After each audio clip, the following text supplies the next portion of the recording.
السلام عليكم جميعا، عاملين ايه؟ ان شاء الله يا رب تكونوا بخير وطيبين وفي احسن صحة وحال. وحشتوني جدا جدا من الفيديو اللي فات. وطبعا حابة اشكركم في البداية كده على كل الدعوات الحلوة والكلام الحلو اللي كتبتهولي على الفيديو اللي فات وعلى البوست اللي نزلته على المنتدى. الحمد لله. بابا اتحسن شوية، هو لسه للأسف تعبان بس الحمد لله في تحسن، الحمد لله الحمد لله. المهم احنا كنا صاحيين بدري انا وماما كده، ف طبعا احنا قبل تعب بابا كنا ناويين ان احنا نبتدي ننظف في الشقه تنظيف عميق بقى، ونودي سجاد المغسله ومش عارف ايه، وكنا شايلين حاجات جديده ومصوره وعايزه اوريكم. بس طبعا ولا فرشنا حاجه ولا عملنا حاجه. فان شاء الله يعني ممكن في بداية شهر 6 كده نبقى نبتدي يكون بابا خف بقى تماما وكده، ونرجع نظبط الدنيا. بس قلنا النهاردة بما ان الجو بقى حر جدا عندنا في البيت، فنغسل البطاطين الخفيفة. مش هينفع نغسل كله مرة واحدة، احنا معندناش بانيو حتى. ف آه، قلنا بس ايه يعني كل يوم واحدة اتنين خفيف كده، والشمس هنا حلوة جدا. فحطيناهم كده اتصفوا من بالليل ونشرناهم بقى في الشمس.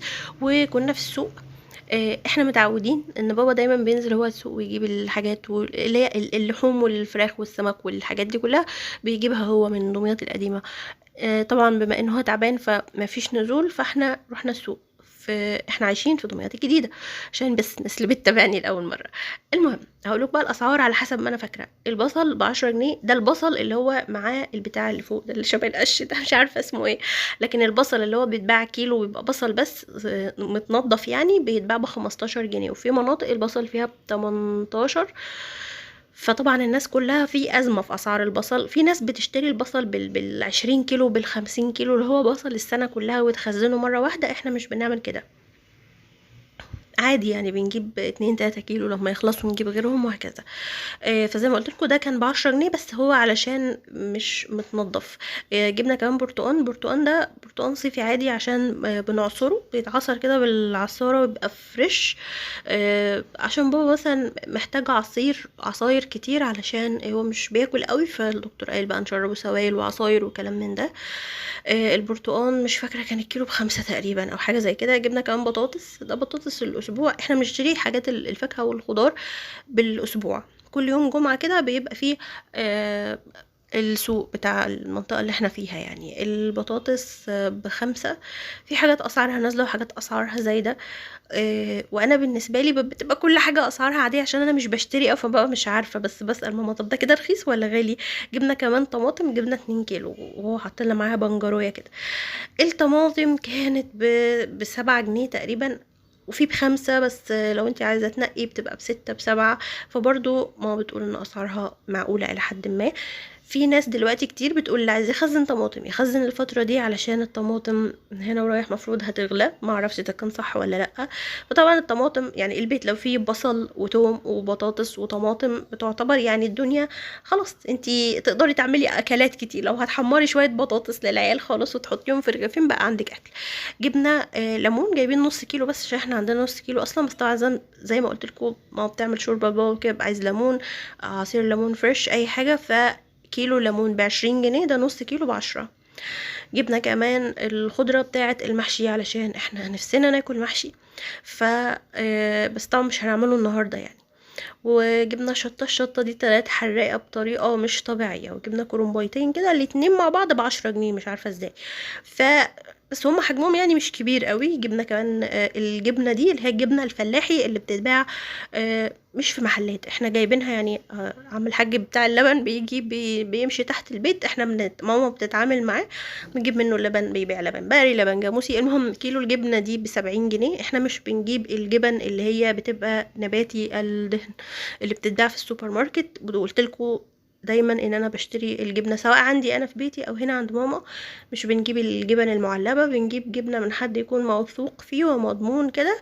طبعا هي غاليه، كيلو ب70 جنيه غاليه، بس اكيد برضو احسن وانضف. على الاقل انت عارفه ان هي معموله من لبن طبيعي. حطينا كل حاجه في مكانها وبدانا نجهز الغدا. كنا مطلعين مانجا من اللي احنا مخزنينها من الموسم اللي فات علشان نعمل عصير، وكمان طلعنا كيس من اللحمة المفرومة. عملنا عصير المانجا حطيته في التلاجة. هنتغدى ايه النهاردة؟ احنا بنعمل غداءين غدايين 2 غدا. مثلا لو بابا هياكل شوربة خضار، هياكل لو فراخ مسلوقة اي اكل مش متسبك ومن غير صلصة. احنا بنطبخ لينا عادي، فاحنا هنعمل النهارده صينية بطاطس اللي هي المحشية لحمة مفرومة. البطاطس اللي احنا جبناها نقينا منها كده، اخترنا منها اللي حجمها وسط، وبنقور البطاطس زي ما بتقوري المحشي الكوسة والبتنجان، ومش بنحمره البطاطس، بنسيبها. انا عملتها معاكم قبل كده، فالوصفة عادي لحمة معصجة وبتحشيها جوه البطاطس. البطاطس بتتحط في الصينية نية تماما بالنسبة لنا، مش بنحمرها ولا بنديها تحميرة قبل ما تدخل في الصينية، وبعد كده بتدخل تحت الشواية في الفرن. يعني احنا بنسويها على البوتاجاز من فوق، ولما تستوي خالص والصلصة بتاعتها تتشرب كده بندخلها الفرن تحت الشواية، بس مش بنشغل الفرن من تحت. ده كان غدانا النهارده، اتغدينا الحمد لله وشربنا عصير المانجا. بحب انا العصاير، انتوا عارفين بقى سكرها يكون خفيف، فدي نقطة خلاف بيني وبين امي. انا اكلي بيبقى زيته خفيف وملحه خفيف وسكره خفيف وكل حاجة.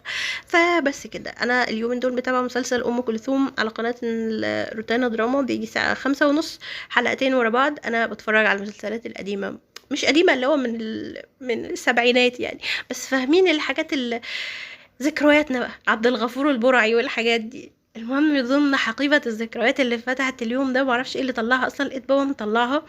دي النضارة بتاعتي لما كنت في ثانوية عامة، كنت بلبس نظارة. فلما شفتها اللي هو ياه، دي لسه عايشة. مش عارفة، بابا دايما بيحب يحتفظ بحاجات قديمة، فهو من ضمن الحاجات كانوا مطلعين اوراق وحاجات كده، فهو طلع لي النضارة دي. طبعا مش هعمل بيها حاجة يعني، خلاص ما تنفعش مع نظري دلوقتي.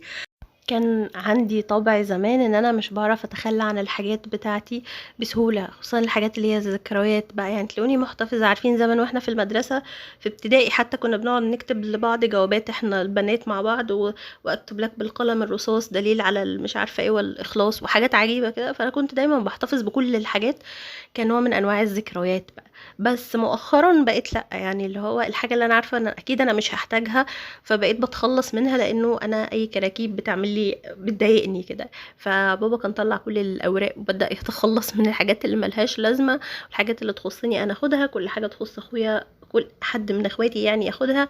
مكانش عايز يبقى عنده حاجات كتير. فادعوا له كده بالشفاء، وان ربنا يكمل شفاء على خير. انا اخر النهار نزلنا، والجو كان في التوقيت ده كان حلو جدا، وسبحان الله اول ما خلاص خلصنا وهنرجع البيت قلب بمطر وهواء وبرق ورعد وحاجات غريبة.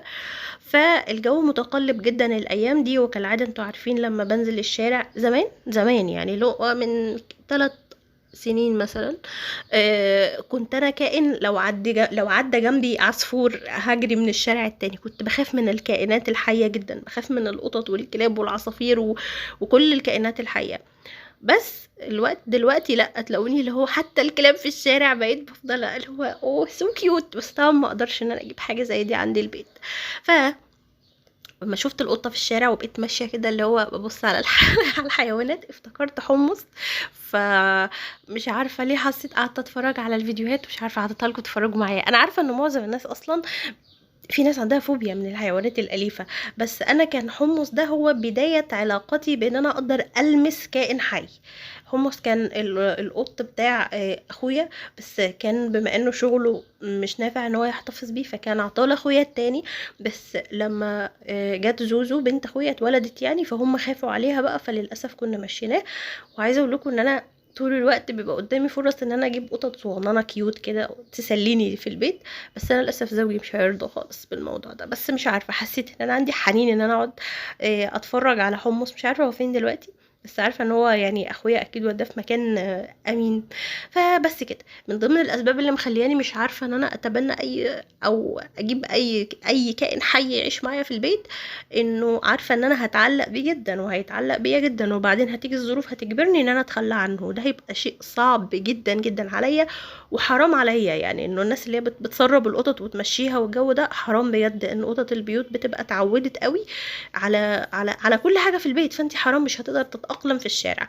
فدي روح برضو، ومش هنقدر ان احنا نأذيها. المهم، مش عارفه ايه اللي دخلني في الحوار ده، بس كان وحشني حمص فقلت احطه لكم في قلب الفيديو وخلاص. المهم، لما روحنا البيت بقى كان كان مش كان الجو لسه يعني بصوا عمال ياخد ويدي. وطبعا لما لقينا الجو بقى فيه مطر وكده، كنا دخلنا البطاطين جوه اللي احنا كنا ناشرينها، ورجعنا لما المطر وقف رجعناها تاني وهكذا. المهم، كنا جايبين من بره بقسماط. بابا مش بيحب الحاجات اللي هنا في الشارع عندنا. فلما جبنا البقسماط دي ما عجبتوش ولا اي حاجه من اي مخبز من المخابز اللي جنبنا. وجبت لي واحد كوفي ميكس كده، انا عارفه انه مضر وعارفه انه مش بجيبه على طول، بس يمكن مره والله في الشهر ولا حاجه. المهم فقال كلم اخويا وقال له وهو جاي يجيب من عند السياح اللي في دمياط القديمه، عشان هو مش بيحب غير البقسماط بتاعه السياح اللي في دمياط القديمه. تخيلوا ان كيلو البقسماط بقى ب60 جنيه، اللي هو يعني ايه الاسعار دي؟ معرفش. السايح ده هوريكم مكانه دلوقتي، هو على عند الكورنيش تحت الكوبري في دمياط القديمه. انا احسن واحده توصف لكم اماكن. انا اللي عايز يتوه يسال مني، يسال ياخد النصيحه مني بالظبط، ياخد وصف المكان مني.